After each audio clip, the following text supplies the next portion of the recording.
Hello, everyone, and welcome back to Let's Talk Business South Carolina. That was a segment, as I mentioned earlier, that we do quite often called An Executive You Should Know. I enjoyed talking to Stacy. She is lovely, and I hope you enjoyed that segment as well. I am back now with our next guest. Our next guest is Katherine O'Neill. She is the Chief Economic Development Officer at OneSpartanburg up there in Sparkle City. Now, OneSpartanburg, and I'm going to ask her about it in a second, but it is a merger between a few organizations that occurred some time ago, and that is the Spartanburg Area Chamber of Commerce, the Convention and Visitors Bureau, and the Spartanburg Economic Futures Group. And they have been around for a while, and they do fantastic work. Katherine, welcome. Thank you. Welcome. Thank you for your welcome. Oh, it is good to have you here. I am so glad you came down from Spartanburg today. I did. And how is Alan Smith? He's doing wonderful, as you can imagine. Yeah. Alan's a ball of energy, so there's Right. always something going on at OneSpartanburg Inc. Right. He's definitely leading the charge on the momentum in Spartanburg. So looking forward to talking to you about that. Well, good. Alan's a great guy, and I've not seen Alan in some time, so tell him we said hey. I will. Let's talk about you for a minute before we get into business. Where are you from? Originally from Washington, D.C. Yeah? My dad was stationed in Washington, D.C. as part of his career in the Army. He retired as a colonel from the Pentagon. So grew up there. My family moved south. So we all ended up in South Carolina. So you're an Army brat, as they say? I'm an Army brat. Right. I'm not your typical Army brat. Yeah. All of our tours were at the Pentagon while I was growing up. So I didn't have the opportunity to move around, but my dad ran the house as an Army colonel, as you can imagine. I can imagine. Yep, I hear you. And what year was it that you came down here? So I started in Darlington County in 1989. Okay. I was a project manager installing a new emergency 911 system, which required naming 2,000 roads and assigning addresses. Oh, my goodness. Right. So came actually from Washington, D.C. to Bishopville, South Carolina. So that was a big change for me. And then started working in Darlington. And I finished up a 30-year career in local government, traveling through Lexington County, leaving there as their county administrator after a 17-year career there, and finished things off here in Spartanburg. I was the Spartanburg County Administrator until 2018. And you retired and you thought you were riding off into the sunset, and Alan Smith said, hang on. I did. I went into the private sector. I really wanted to do that. I was raised, as you heard, as a public servant, with my dad being in the military. And 30 years later, thought maybe it would be fun to try out the private sector. And I did. And Alan decided it was time to get the band back together. Yeah. I'm just playing a different instrument. Right. I was the county administrator before. Now I'm leading the economic development efforts for the county. And then in the middle of the pandemic, the city of Spartanburg asked if we would help them with their economic development work as well. So worked closely with some of the old bosses that I had as county administrator. And I also worked closely with city council. So it was nice to be back working with the team again. Well, it sounds like you have probably a fun job, because Spartanburg, I don't think, generally speaking, gets the credit it deserves for one, just being a cool place to go and to hang out. Spartanburg is a cool place, and I don't think it gets the credit it deserves, but there is so much going on. So that's what I want to talk to you about today. I'm going to tee you up a little bit on all the things that are happening in Spartanburg, and then you're going to tell us a little bit about it. So you ready to talk business? You bet. Okay. OneSpartanburg, it's unique. I don't think, usually traditionally you have a Chamber of Commerce and then you have an economic development agency like in Greenville, maybe GADC, right? The Greenville Area Development Council and the separate Greenville Chamber of Commerce. When did these merge together, and what is the value of them all being under one roof? Sure. So to be honest, we were all living together before this marriage of the agency. So that had been going on, that collaboration, which was probably part of the secret sauce to Spartanburg's success. But making it formal happened during the pandemic. So we all became one Spartanburg Inc. So the economy division, the tourism division, the business division, and talent division. We all report to the same board. From a benefit standpoint, the collaboration has just grown. And when you're in the same building, you have these collisions, right, as people talk about in business, right, where you have the opportunity to talk with your counterparts and work together on trying to either solve a problem or make something special happen. We also are more economical. If you think about it, instead of having 4 buildings and 4 CEOs and 4 receptionists and 4 finance directors and so on, we have 1. Yeah. So it's a very lean organization when it comes to overhead. And while that could be a good reason for doing it, the real reason to do it is to bring all of these efforts together onto one organization under one roof. Yeah, I can imagine that even though you might have separate organizations, economic development and a chamber of commerce, and your goals are the same, if you're separate, you're separate. That's correct. Even though you might have the very best intentions of working toward the same goal, you're separate. So I can see the real value in doing it the way that OneSpartanburg has done. And OneSpartanburg had a heck of a year in 2023. We did. I believe there was 20 to 25 economic projects, development projects that were announced. We're talking well over $1 billion in economic impact to Spartanburg, the city, and the county combined. Of course, more than 1,000 jobs that were added. Heck of a year, second best year on record, right? It has been. The best year on record was the year before. Yeah. So, that's right. At $1 billion, people started to think maybe we were slipping a little because the year before was $3.2 billion. I think that the momentum in Spartanburg is not a surprise to anyone. We're on the 85 corridor. Spartanburg County Council has been planning for this for decades. They've wanted to be the job center of the upstate. And so they've positioned themselves to do that. They're business friendly. They encourage private development to do what it needs to do in order to accommodate the growth. And so we work closely with private equity groups, with real estate brokers, with site consultants, with our private partners, our public partners, right, in trying to make sure that those opportunities that are available in Spartanburg are well known. If you travel in Europe, people know Spartanburg because of BMW. If you're in the Southeast, you know about Spartanburg because of all of the manufacturing and logistics jobs that have been announced over the last decade, especially. And now we're starting to see companies find us that are in the life science and bioscience space, and corporate headquarters moving into downtown Spartanburg. A lot of things that we've been waiting patiently to happen and have done the work in order to prepare the table for it. Yeah, and that's what I want to talk about. I want to run through several projects, and I want to start with the county, and then we'll go to downtown. But a quick tangent, you're talking about people being aware of Spartanburg. I got to be honest, first time I was aware of Spartanburg, I was a young man in middle school in Kentucky, and I heard Hank Williams Jr. song talk about down around Spartanburg. And ever since then, I've been aware of Spartanburg myself. Don't know why I shared that, just thought it was a cool story. Let's talk about projects going on in Spartanburg County. $1 billion plant expansion for BMW, and that is to accommodate electric vehicle production. Absolutely. So Plant Spartanburg being BMW's largest plant in their worldwide footprint.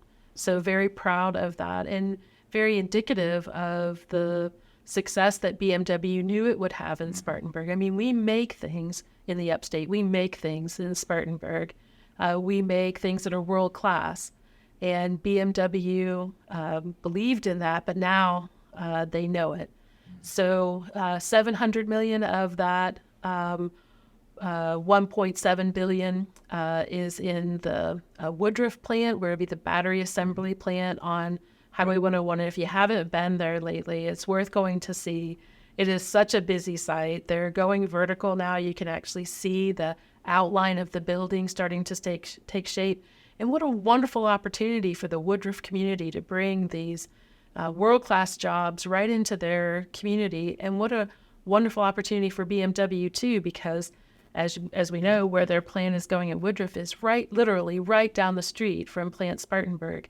The other $1 billion is going into the BMW plant itself at Plant Spartanburg to accommodate these heavier electric vehicles, heavier in the early part of the production line, where they'll come in heavier than the gas-powered or diesel-powered vehicles would be. So we're looking at $1.7 billion total, and if I heard you right, it's the expansion at $1 billion and the new plant to manufacture EV batteries at $700 million. Have I got that correct? That's correct. You know, I don't know if everyone knows, but BMW is the biggest exporter of vehicles in the United States, at least in terms of value of those cars. And so tons of product come out of Plant Spartanburg every year. Keurig Dr. Pepper, expanding. Yes. So, diversification of our manufacturing footprint here in Spartanburg into food and beverage. So Keurig Dr. Pepper expanding, adding jobs and about $100 million in investment, about 125 jobs. So if you add that to the $380 million that they've already invested, they're pushing $500 million themselves. Their goal is, and has been, to expand to be able to produce 1.6 billion K-Cups a year. How many employees do they have now? So what's the expansion? So when they scale up, there'll be over 200 employees on site. Won't quite be to 300 employees, but a very efficient automated system. If you think about 1.6 billion K-Cups, you would think that there would be a lot more people that would be required to produce that.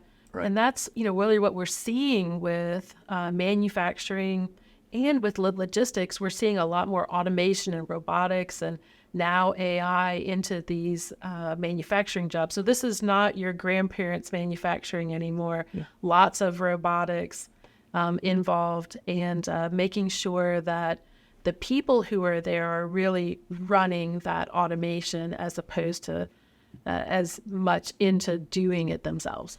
Advanced manufacturing jobs today in these smart factories, those are glitzy, glamorous jobs. They're still hard work, but you get a good pay for that. Yeah, of course they are. But, and I'm just oversimplifying, but it's not, in these jobs, you're not turning bolts and screws and hammers as, sometimes you are working on the robots that do those things. Exactly. I don't know that BMW would ever want to be DHEC certified grade A, but I think you could eat off the floors in BMW. They're that clear, and there is no doubt. I wouldn't have a problem doing it.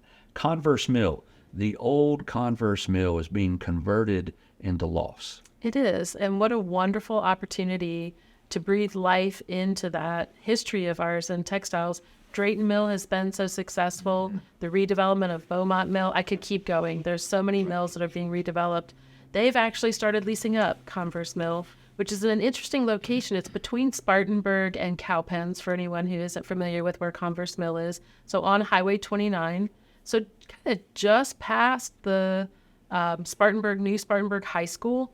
But what an interesting location for people right now, as we're starting to see more of that eastern side of Spartanburg County begin to develop, and seeing Cowpens start to be revitalized, and just feeling that Charlotte influence on the east side of Spartanburg and kind of that western side of Cherokee County. So if you're driving along Interstate 85, you can see that. You can see the buildings going up along the interstate there right as you're coming into Spartanburg County outside of Cherokee County, and then you just feel it all the way through now. Because it's becoming so popular. Well, not becoming. It has been that way for many years now, to turn all of these old types of mills, these textile mills, into a really cool place to live. Yeah. High ceilings and great windows and exposed beams and all that kind of stuff. I think people like that. I think that the days of only having really one choice if you wanted to live outside the city, where you were in a suburban home, was, it was important and a good part of our history. But I think a lot of the younger generation wants to have that authentic, sort of genuine feel to a place that has historical value, and that they enjoy that, because each place is unique in these mills. Each apartment is different. Let's talk about downtown. You know, South Carolina has something going for it. It is that there are a lot of cities that have a great downtown area. We're all familiar with Charleston and the historical district there, and we're all familiar with Greenville. But Spartanburg has a real interesting feel to it downtown. Lots of character, right? Oh, you want to talk about authentic, genuine, Yes. kind of that industrial grit. Yes. It is becoming more and more popular for people who are coming to the South. So I think that post-pandemic, you're seeing a lot of the nation looking at the Southeast, thinking this is probably where I want to go. The climate is better, definitely pro-business. So seeing businesses look at the Southeast, and Spartanburg is just really blossoming under that, because people enjoy the proximity to the mountain or to the beach. It's affordable, so it's not cheap, but it's affordable. Right. And you can get a good job, you can make a good wage, and you can have some time to go do the things that you really love, like rock climbing or heading down to the beach. I mean, Charleston isn't that far away. I have kids and grandchildren in Charleston, so get the opportunity to see them. Just saw one part of the family this past weekend. It was very convenient, so very popular. And the downtown, the city council and the Spartanburg city leadership are really working hard to make sure that they capture what's unique about Spartanburg, so that it doesn't become just any town USA. So give an example of that is the Morgan Square redevelopment, the introduction of a minor league baseball team, the Johnson Development's redevelopment of the Grain District, the new judicial center where the city and the county share judicial services there together, and now the city and the county are moving in together. I mean, it's one thing for OneSpartanburg to have all of its groups live together, but it's a whole nother. I mean, how many other jurisdictions do you know where the city and the county like each other enough to move in together, right? So just a real obvious collaboration between the city and the county to make downtown a real rich environment that's very welcoming. It's interesting the way you put it, and I couldn't agree more, where the city and county like each other enough to move in together. You're right. That probably doesn't happen too often. You touched on a few things that I wanted to touch on, and so let's just kind of circle back and go through them. New courthouse, new police department. Yes. So when I came to Spartanburg, I was hired in late 2011. I had a 4-hour interview with county council, and they really laid it out about all of the things that we would need to accomplish together as a team, county council and their new administrator. And one of the things they talked about was that a lot of their infrastructure that they had wanted to postpone or delay or somehow stay away from raising taxes. And as a result, they had overcrowded buildings, the courthouse, the administration building, that the city was in an old building, right? All of these built in the 50s. The police were in City Hall where it was just, there's no way to run a world-class city. And so City Council and County Council got together and said, we need to do something about this. And they were very successful in sharing with the citizens of the county the need for this and the use of a capital penny sales tax. So when the new courthouse opened in January, so just last month, it's already paid for. There's no debt on the parking deck. There's no debt on the building. Everyone moved in there completely paid in full.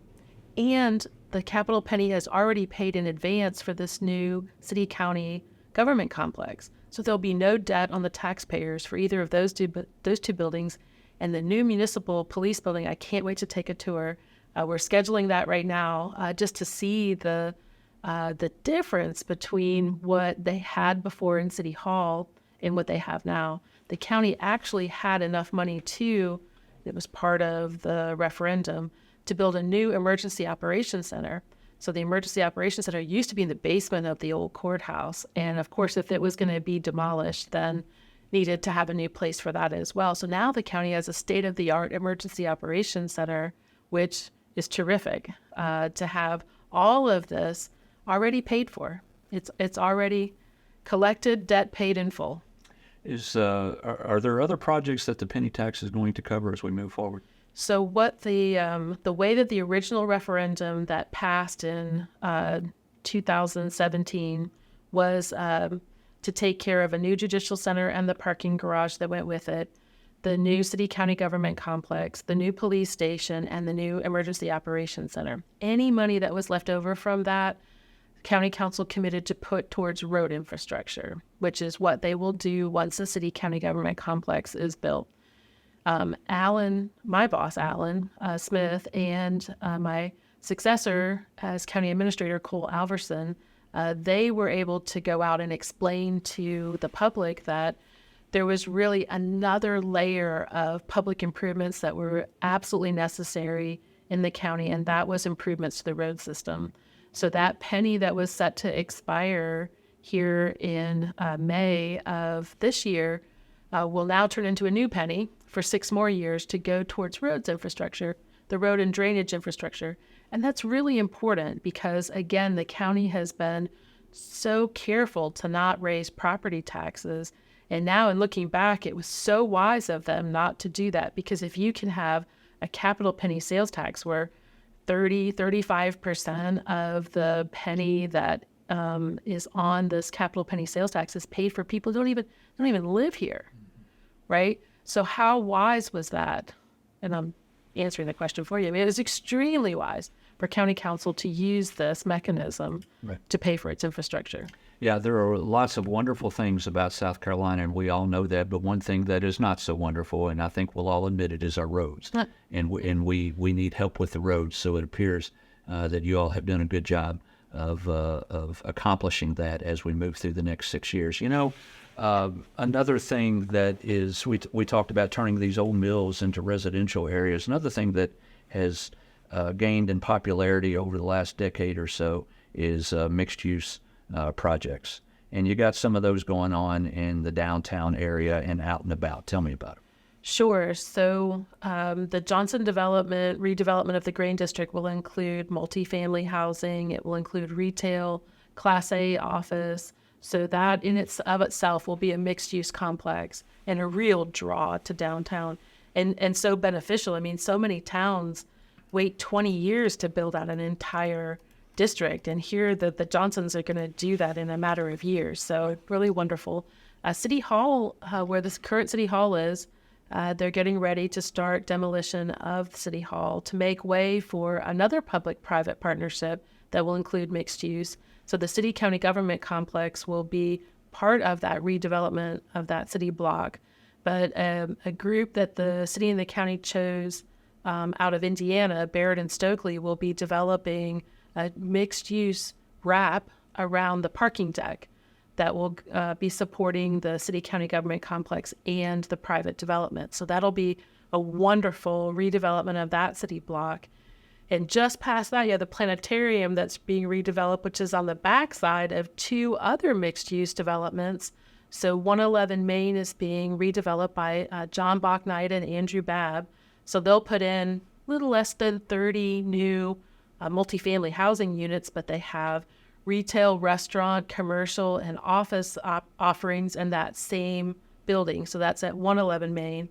And then the M. Peters Group has acquired 8 buildings just past Freight Yard, and they'll be putting in a large-scale mixed-use project right there. So it'll have retail, restaurant, commercial, office, apartments, and condominiums right there. All of this is, if you have a good arm, you could throw a stone and hit Morgan Square. Right. All of these projects. Well, I cannot tell you how impressive all of that is. I knew a lot was going on in Spartanburg, and I prepared a little for this as you were coming in, and I looked at some of the information you all provided. But hearing you go through it, it really is impressive. Is there anything else on the horizon that our viewers should be aware of? So I want to go back, and yes, but I want to go back to when you'd asked about the evidence of the collaboration and why OneSpartanburg is different. And it occurred to me while we've been talking, just last week, we had our Power Up initiative, which is helping small and minority businesses. Had over 1,600 small and minority businesses that have come through our portal for help in less than a year. We had a group of those small businesses and several of our employers here in the upstate join together and go meet with Scout Motors in Blythewood. So that's the new facility that's coming in from VW. That would never happen. I can't say never. The likelihood of having a small and minority business operation collaborate with economic development to have existing industries plus small and minority businesses come together, prepare for this visit so that they went prepared to sell themselves to Scout and what they could offer to help them. And it was such a success. People that were there, because this was an event not just for Spartanburg, but for multiple communities, several folks came up to our team and said, you were the most prepared and the best representation of your community than anyone else who was there. So I know you have lots of viewers, and perhaps we shouldn't be choosing favorites in all of this, but it sounds like they did an awesome job together. Yeah. And that's that's a tiny example, but it could be generational wealth transformational for some of these small businesses that went on that trip. Right. So anyways. So good stuff. I'm glad you did that. But let's get back to 2024 for a second. Are you going to do another $1 billion? Well, I can't commit to it, but we're well on our way. So stay tuned. You'll remember this when you hear the announcements that we're already well on our way to seeing some significant expansions that will be announced here in 2024. And if our project activity is any indication of whether or not this is going to be a good year, another $1 billion year, we're off to a good start. Well, that's great to hear. Thank you for coming on. Oh, thank you for inviting me. Oh, you are welcome. Folks, that is Katherine O'Neill. She is the Chief Economic Development Officer for OneSpartanburg over there in Sparkle City. And don't go anywhere, folks, because we have another guest. Coming up here in just a second is David Benner. He is the area president for Focus CFO. We're going to talk about fractional hiring and what you need to know about that. But first, we're going to take a quick 60-second break. We'll be right back.